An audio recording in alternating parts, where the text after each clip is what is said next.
UGM, saya yakin kalau tidak ditekan oleh suatu kekuasaan, pasti mereka sudah menyerahkan kepada kami. Kalau memang dokumen itu UGM punya, ya. Jadi ini intervensi, saya menduga tidak hanya dari rektor tidak hanya ditekan dari yang sangat berkuasa seperti misalnya Bapak Praktino, mantan rektor, di mana mungkin pada saat itu, ya. Salinan legalisir yang digunakan diproduksi pada saat itu, ya. Nah, tetapi ada yang lebih tinggi tadi yang sudah saya sampaikan, mungkin Jokowi. Dari pemohon, dia melengkapi buktinya hari ini tadi, bukti P14 sampai P22. Yang kami lihat adalah semuanya putusan pengadilan, ya, baik yang di KIP pusat maupun yang di daerah. Dari bukti-buktinya itu. Lalu sidang lanjutan akan dilaksanakan Kamis pada tanggal 2 Juli 2026 ini, dan kami sebagai termohon akan menghadirkan saksi, akan menghadirkan ahli, ya, akan menghadirkan ahli untuk menerangkan yang pertama penegasan waktu sidang dikit.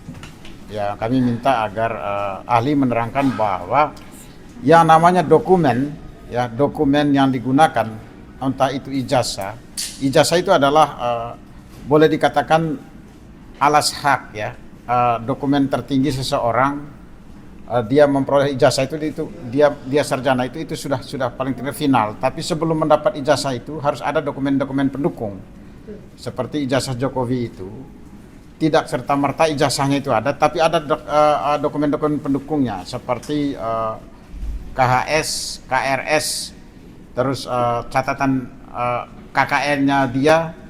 Terus yang paling penting yang kami lihat adalah soal dokumen ketika ijazahnya itu diminta untuk dilegalisir. Ya, dilegalisir untuk Wali Kota Solo, Gubernur DKI, dan untuk Presiden RI 2 periode. UGM mengatakan bahwa tidak menemukan data bahwa Jokowi melegalisir ijazahnya, melegalisasi ijazahnya di UGM untuk kepentingan pejabat publik. UGM tidak punya pegangan untuk itu. Semuanya. Karena itulah dugaan kami semakin kuat bahwa memang ijazah itu diduga palsu, ya. Diduga palsu karena UGM tidak memegang itu. Dan memang di data legalisirnya itu, ijazah yang dilegalisir itu yang kami peroleh dari KPU, ya, KPU DKI, ya, dan KPU pusat, itu tidak ada tempusnya, tidak ada tanggal dan tahunnya, ya, di situ. Jadi semakin kuat, semakin membenarkan bahwa memang UGM tidak menemukan.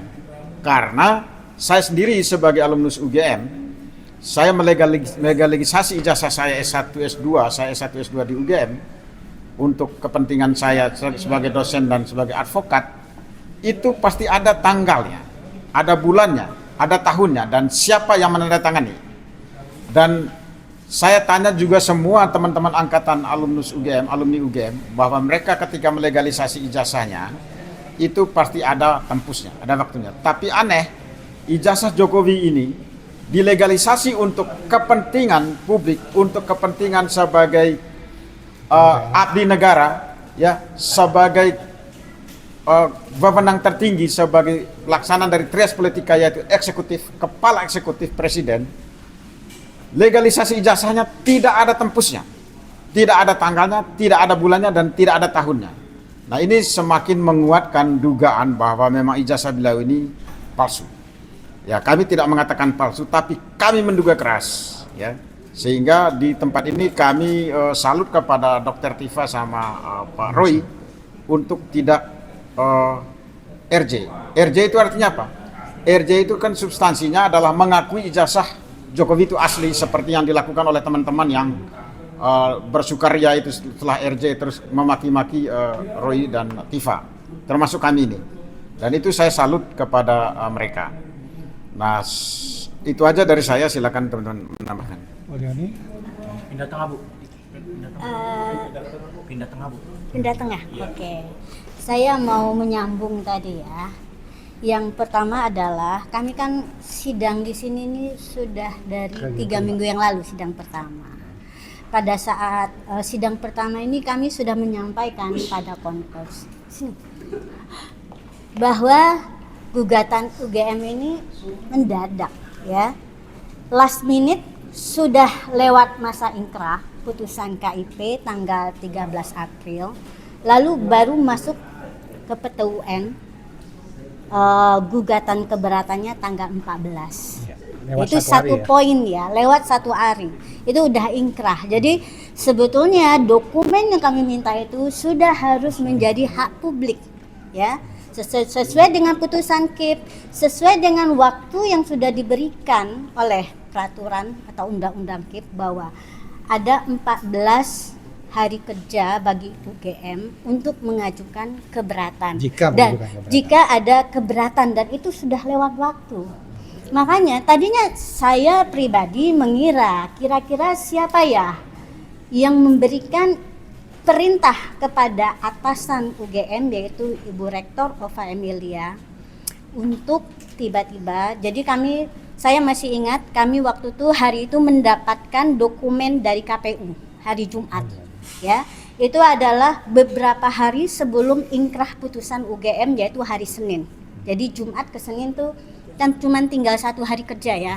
Jadi saya menyurati, meng-email ke UGM kapan kira-kira kami akan mendapatkan dokumen dari UGM. Pada saat itu perwakilan PPID dari UGM menyampaikan bahwa kami sedang mengupayakan keberatan ke petun. Jadi waktu itu baru menyampaikan, baru akan. Jadi kan sepertinya suatu keputusan mendadak padahal ada hari yang panjang. Saya berpikir, kenapa ya kok tiba-tiba ada nih? Padahal yang KPU, 3 KPU sudah menyerahkan semua. Bahkan Solo yang katanya sudah memusnahkan, menyerahkan sangat-sangat lengkap sampai dengan ijazah SD, SMP, SMA dan berikut dengan berkas yang lain termasuk CV. Nah, CV ini adalah menjadi juga bagian dari analisis kami. KPU DKI juga sama, sudah menyerahkan. Yang belum diserahkan KPU DKI adalah karena aturan pilkada itu ada ijazah SD, SMP, SMA, dan yang belum diserahkan adalah SD, SMP. Waktu itu ditahan. SMA juga menyusul. Lalu yang KPU RI sudah menyerahkan semua karena untuk KPU itu SMA sama S1. Tadinya SMA tidak diserahkan, setelah kami kejar dapat. Nah, inilah pertanyaan kami, siapa kira-kira waktu itu yang saya tercetus pasti ada. Kenapa? Karena dari persidangan, fakta persidangan di KIP, walaupun UGM belum menyerahkan ke kami dokumen tersebut, tapi banyak hal-hal yang disampaikan menguatkan bahwa ada sesuatu ya. Jadi saya sebagai ahli IT paham sekali dalam suatu institusi ada berlaku namanya sistem informasi. Tidak ada suatu dokumen yang dikeluarkan tanpa ada dokumen yang menjadi data untuk diproses. Contohnya, di dalam persidangan UGM menyatakan tidak punya KRS. Padahal KHS dinyatakan ada, tidak mungkin ada KHS kalau bukti untuk KHS yang menjadi salah satu data untuk memproses itu tidak ada. Dan satu lagi yang sangat penting adalah tidak ada laporan KKN dan buku wisuda dan lain-lain.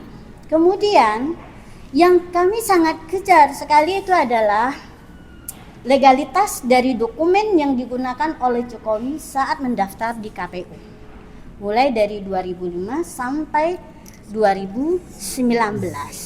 Dan saya sangat kaget, kami sangat kaget ketika UGM menyatakan tidak punya dokumen bukti legalisasi. Itu diakui UGM sampai pada putusan KIP. Itu ada di dalam putusan KIP. Dari proses persidangan? Di proses persidangan diakui sampai itu dijadikan bagian dari putusan. Jadi putusan KIP itu akhirnya ada 4.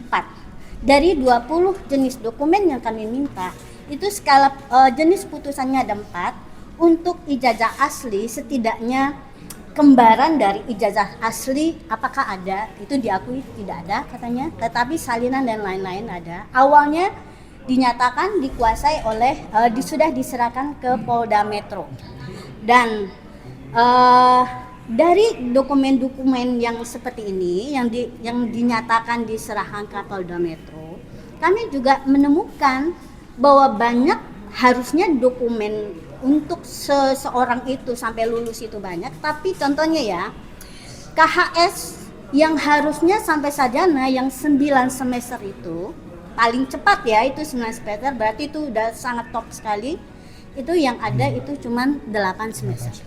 Dan memang tidak ada Bu laporan KKN Ya. memang benar tidak ada dan sebagainya. Jadi untuk yang bukti ya adanya interaksi bahwa suatu dokumen ya, dokumen akademik, ijazah yang salinan legalisi yang digunakan itu bahwa ada interaksi dengan pihak luar, yaitu apa? Permintaan legalisasi dan permintaan verifikasi, itu dua-duanya tidak ada. Dan setelah kami mendapatkan dokumen-dokumen tersebut dari KPU yang sudah digunakan sebagai pejabat publik, memang banyak sekali kejanggalan. Jadi ini sebetulnya menguatkan ya temuan dari Rismond, Dr. Rismond, bukan dokter ya, Rismond, Dr.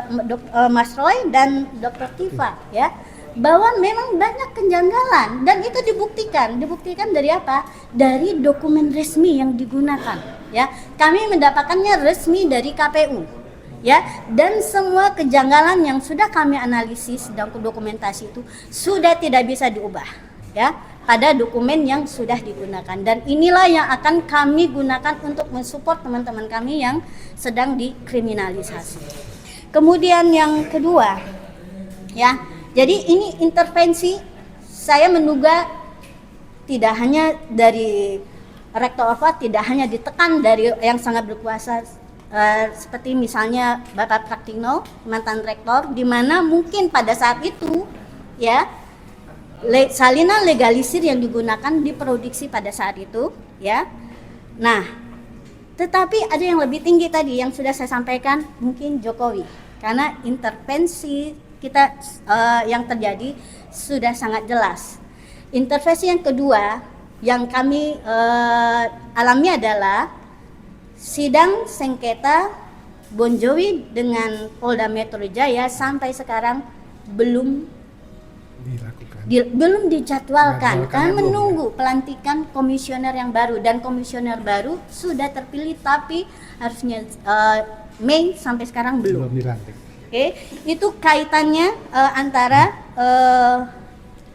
Bon Jovi nanti support kami ke Mas Roy dan kawan-kawan yang dijadikan tersangka. Sekarang sudah masuk ke persidangan ya? Ya, belum. Tahap kedua di kejaksaan.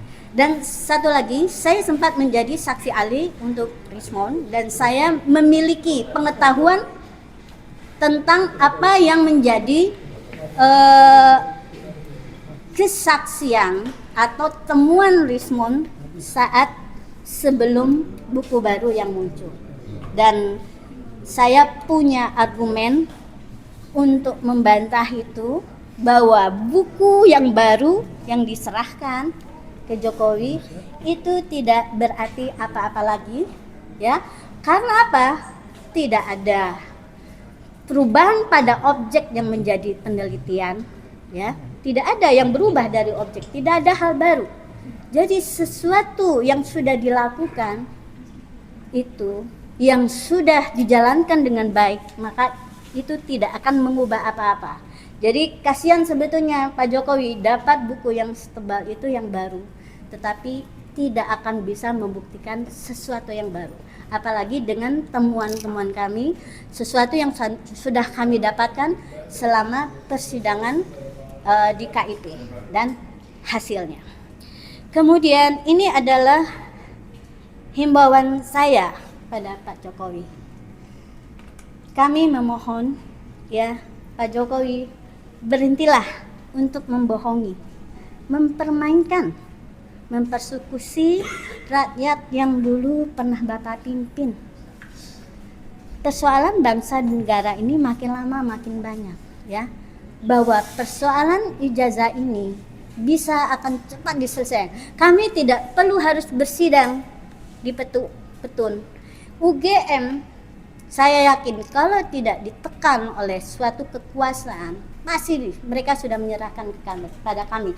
Kalau memang dokumen itu UGM punya. Nggak perlu sampai ke petun ya? Mestinya. Tidak perlu, karena perjuangan kami sebagai rakyat udah terlalu banyak di KIP, apalagi di sini.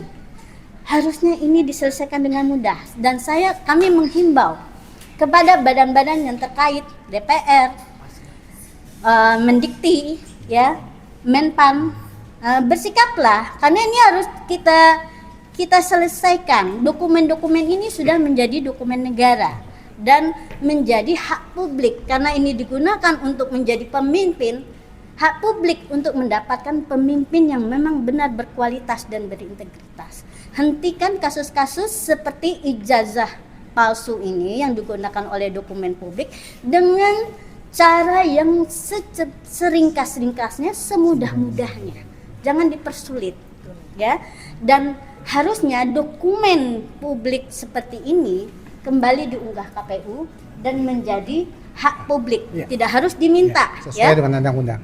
Dan sehingga yang ditersangkakan mereka punya informasi yang seimbang, ya, yang sama, yang setara, ya. Sekarang itu adalah dikuasai sepihak.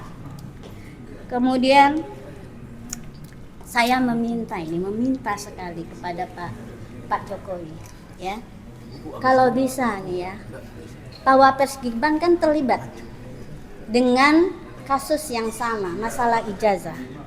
Bisa nggak untuk tidak berbelit-belit, ya, karena Gibran itu jauh lebih di bawah lagi kualitasnya dari Pak Jokowi. Bisa tidak Wapres Gibran mundur saja, ya, mundur, dan tidak perlu lagi menjadi perdebatan publik, menjadi keonaran yang dituduhkan, ya, terutama soal ijazah dan legalitas sebagai pejabat publik. Itu saja, terima kasih. Assalamualaikum warahmatullahi wabarakatuh. Salam. Ya, saya lanjutkan. Oke, ya tadi kita sidang yang kedua di Pengadilan Tata Usaha Negara ini. Sidang pertama itu tanggal 4 Juni kemarin. Jadi sampai sidang kedua ini ya memang masih melengkapi berkas-berkas yang diajukan baik kedua belah pihak. Sebenarnya kedua belah pihak itu sudah mengajukan berkas-berkas, tapi proses untuk uploadnya itu yang masih memerlukan verifikasi. Jadi hari ini mestinya ditawarkan kepada pemohon untuk mengajukan saksi apapun ahli, tapi dari pemohon Universitas Gadjah Mada ini tidak mengajukan, sehingga pada sidang yang berikutnya yang dijadwalkan tanggal 2 Juli 2026 nanti, itu di sini akan selain melengkapi berkas-berkas perkara yang pada sidang ketiga nanti, kami juga akan mengajukan ahli untuk sidang tersebut. Jadi kalau masalah dengan Universitas Gadjah Mada ini ada 3 bagian yang kami mintakan sebagai pejabat publik sesuai dengan Undang-Undang Nomor 14 tahun 2008, yaitu pejabat negara itu informasi tentang dokumennya itu terbuka misalnya. Nah itu sudah putusan di Komisi Informasi Pusat, semuanya sudah terbuka. Hanya ini UGM di sini keberatan sehingga dia mengajukan permohonan. Dan permohonan itu dalam keberatan. Permohonan keberatannya juga alasannya juga sudah sampaikan, jawabannya juga sudah kita sampaikan. Nah 3 bagian pokok itu yaitu tentang riwayat pendidikan Saudara Joko Widodo kuliah di Fakultas Kehutanan tahun 1980 sampai 1985. Nah, di situ tentunya pada saat pendaftaran, pada saat dia mengajukan KHRS, KHS itu tentunya ada. Tapi tadi sudah disampaikan sama Ibu Leoni, kalau KHS yang ada itu juga nggak lengkap ya. Kemudian juga ada dokumen-dokumen yang lain yang hubungan dengan pembayaran dan lain-lainnya. Nah, itulah tentu dari riwayat pendidikan Saudara Joko Widodo ini, termasuk juga pada saat dia melakukan KKN. Pada proses persidangan itu sama sekali tidak ada dokumen tentang Saudara Joko Widodo itu mengikuti KKN. Sedangkan KKN itu kan tidak hanya diikuti oleh satu fakultas ya, beberapa fakultas itu bisa mengikuti KKN itu. Tentunya orangnya juga cukup banyak. Nggak yang satu, katakanlah dari kehutanan misalnya 5 orang, itu tentunya ada dari pertanian, ekonomi maupun hukum atau dan lain-lain itu kan tentunya bisa ikut. Kalaupun di Fakultas Kehutanan dokumen tentang KKN-nya itu nggak ada, mestinya juga Universitas Gadjah Mada ini berusaha untuk mendapatkan di fakultas-fakultas yang lain. Sehingga dokumen-dokumen ini sampai dia skripsi pun itu juga nggak dalam proses persidangan juga kita juga boleh dikatakan dia juga berusaha untuk tutupi. Tapi sebenarnya setelah diputus kalau itu adalah terbuka, nah itu mestinya diserahkan kepada kita. Tapi seperti tadi yang sampaikan Bu Leoni, mestinya juga sudah inkrah lewat 1 hari mestinya. Tapi ya nanti majelis di Pengadilan Tata Usaha Negara ini akan menyelesaikan. Kemudian yang hubungannya dengan legalisir ini kan tentunya pada saat dia mengajukan calon untuk wali kota di Surakarta tahun 2005 itu kan dilegalisir kan ijazahnya itu. Nah tentunya tidak di situ juga dia di situ disyaratkan harus melengkapi ijazah SD, SMP, SMA dan S1-nya. Dan dilegalisir untuk S1-nya di Universitas Gadjah Mada ini memang tidak ada tidak ada tanggalnya tadi yang disampaikan. Jadi lokusnya tempusnya itu nggak ada. Kemudian kalau untuk di wali kota Surakarta juga tahun 2010 juga sama. Dan pada saat 2012 di DKI itu juga sama, SD, SMP, SMA itu juga sama ya. Tapi tentunya setelah 2014 pada saat yang bersangkutan itu mengajukan sebagai kepala negara Presiden Republik Indonesia mencalonkan diri, itu udah ada Undang-Undang Nomor 30 tahun 2014 ya, Oktober 2014 mestinya yang bersangkutan itu mestinya ada persyaratan administrasi yang harus dilengkapi oleh untuk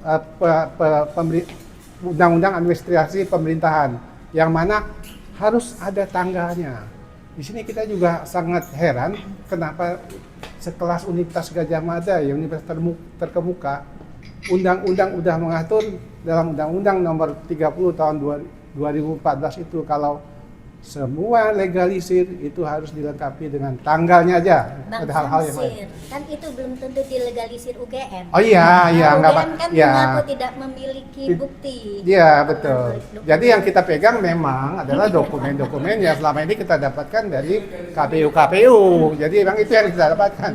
Sehingga kita juga menyaksikan itu. Kita menyaksikan kalau masalah legalisir ini, apakah itu memang produk daripada Universitas Gadjah Mada itu?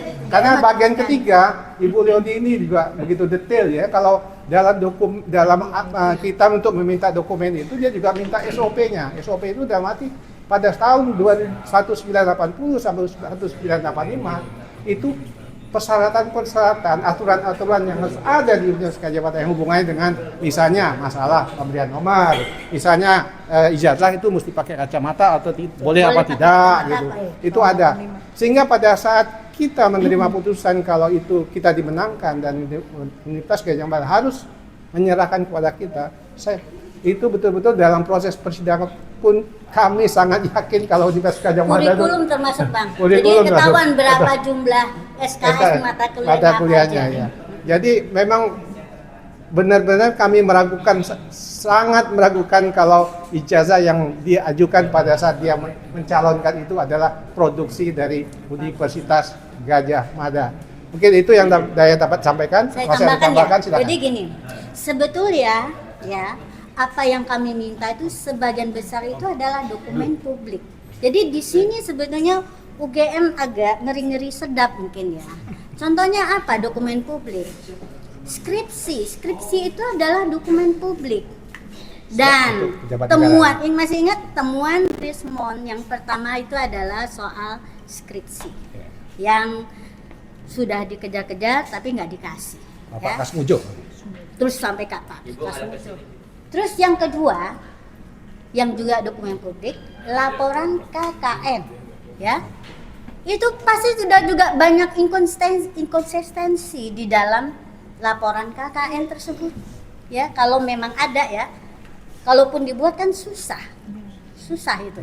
foto-foto isinya. Ini foto. Iya. Terus yang ketiga itu buku wisuda. Itu wisuda. Buku wisuda itu juga publik, tapi di aku tidak ada. Dan KRS itu tidak ada apa-apa. Itu cuman isinya adalah rencana mahasiswa ambil mata kuliah apa. Dan itu tidak ada. Sama sekali ya. Tidak ada mereka sama satu. sekali. Dan sekelas UGM saya yakin kalau ada sebagian dokumen yang di aku ada, pasti yang lain tuh ada. Nah, disinilah titik kritisnya.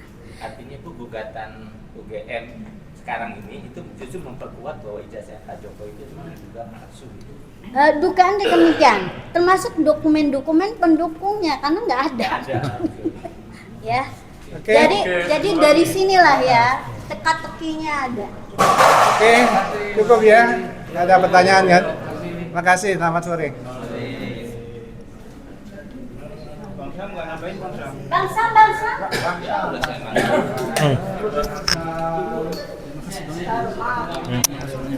Satu lagi. Siap.